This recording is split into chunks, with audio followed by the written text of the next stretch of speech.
Namaskar everyone, I am Manasvi Pathak of class 11th, student of Gwalior Glory High School, present over here to narrate a story. The title of my story is The Return of Light. In a quiet village where nights were darker than ink lived an old clockmaker named Ira. She wasn't famous, she wasn't rich, but she was known for one strange thing.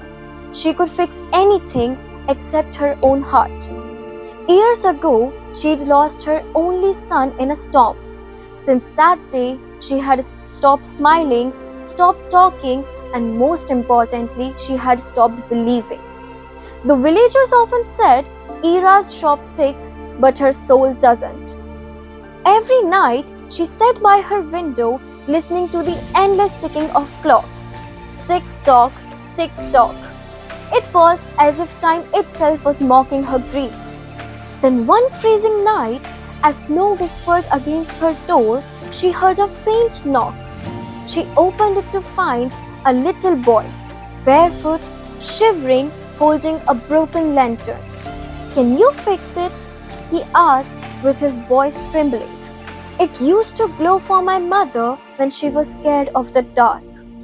Ira hesitated. The glass was broken, the wires burnt, and it was hopeless. But then she looked into the boy's eyes. It was full of faith she once had. She sighed and said, "I'll try." "It used to glow for my mother when she was scared of the dark." Ira hesitated. The glass was cracked, wires burnt, and it was hopeless. But then she looked into the boy's eyes, which was with the same faith she once had. She sighed and said, "I'll try." But then she saw the boy's eyes, full of that same faith she once had. She sighed and said, "I'll try." For hours she worked, soldering, cleaning, and whispering tiny prayers she didn't even realize she remembered. But the lantern refused to glow, and the boy began to cry softly. Ira reached out and said, "Sometimes things are too broken to work again." The boy looked up and said, "Then maybe you just have to believe harder." Those words hit her like lightning. She closed her eyes and placed her trembling hands on the lantern, whispered, "Please, just once there be light." And then a golden glow spilled into the room, gentle, warm, and alive. The boy smiled, and for the first time in so many years, so did Ira. At that moment, something special happened.